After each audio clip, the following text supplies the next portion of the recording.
World war 1 की तो अपनी तैयारियां अपने साइड चल ही रही थी, साथ ही साथ जो विनायक जेल के अंदर बंद थे तो वो जेल में कुछ और भी ऑब्जर्वेशंस करते हैं, specially around the communal angle.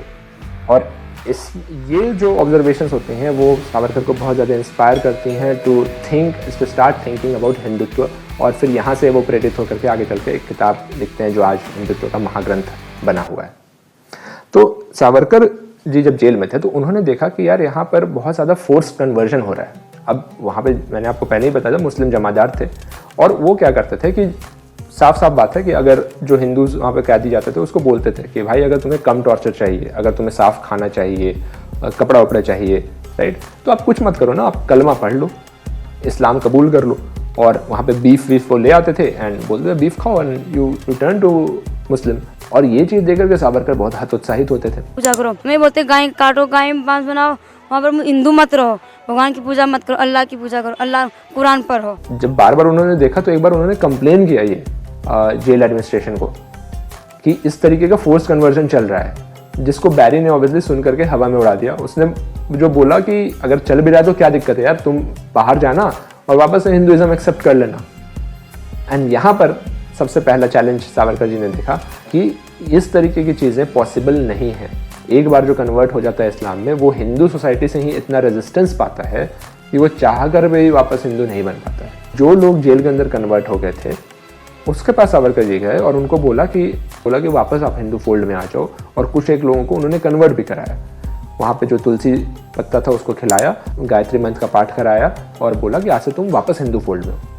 लेकिन जो हिंदू जमादार थे वहाँ पे वो अग्रेसिव हो गए इस बात को लेकर के, यार तुम इस आदमी को वापस हिंदू कैसे बना सकते। और जब सावरकर ने उनसे पूछा कि क्यों, इसमें क्या बात है, मतलब अगर फोर्सफुली कन्वर्ट कर रहा है कोई आपके भाई को, आपके को रिलीजियनिस्ट को, और अगर मैं उसको वापस ला रहा हूँ तो इसमें तो खुश होने वाली बात है ना। बट यहाँ पर उनको पता चला concept of purity and pollution.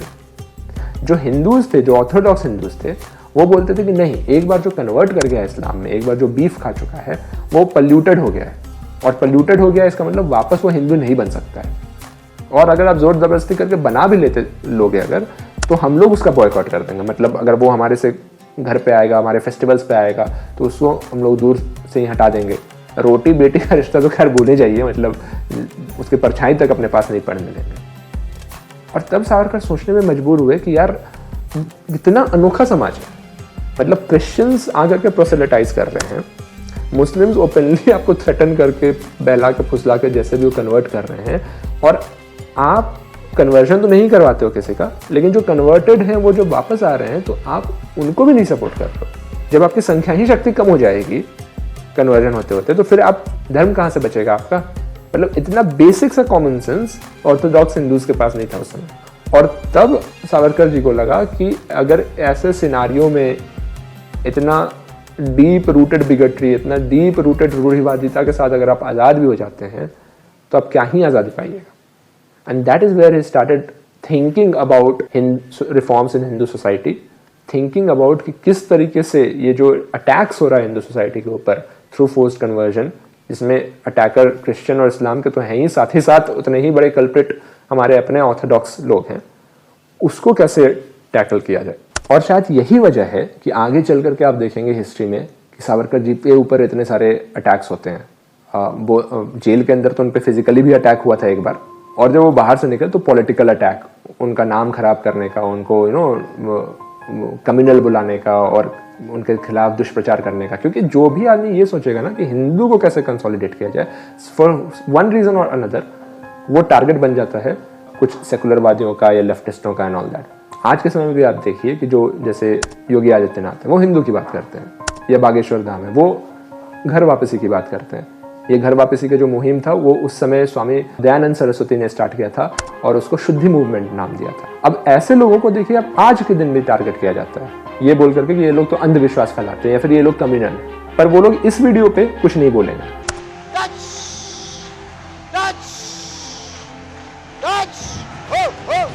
लोटे का मुंह खुल गया आज, आजाद हो रही है, आजाद हो रही है, आजाद हो रही है।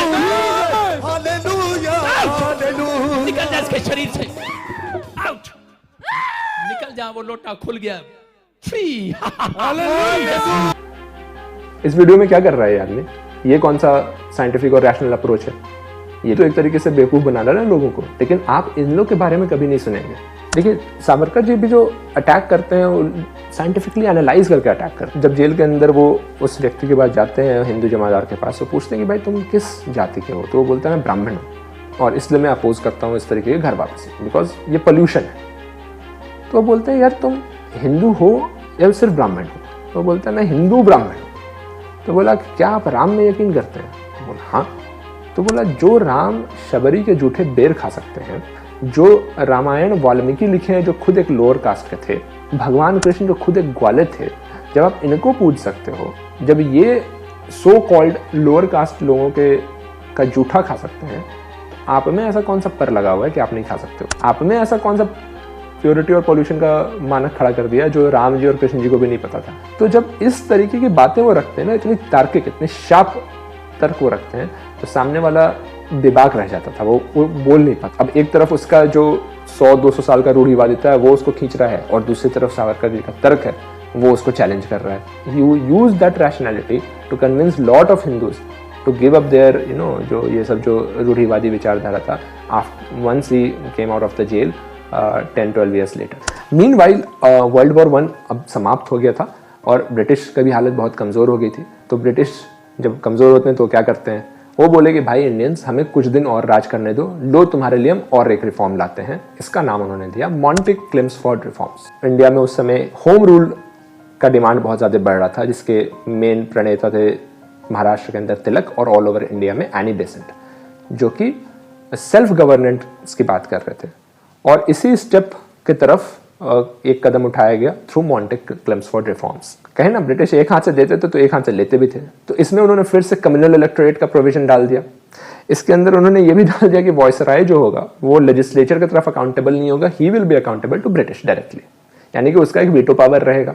इसके रिस्पॉन्स में तिलक कहते हैं कि we are also not giving 100% support to you, हम आपको जो सपोर्ट देंगे उसका उन्होंने नाम दिया रिस्पॉन्सिव कोऑपरेशन, यानी कि आप जैसे जैसे कंप्लीट इंडिपेंडेंस की तरफ मूव करेंगे वैसे वैसे हम आपको सपोर्ट देंगे।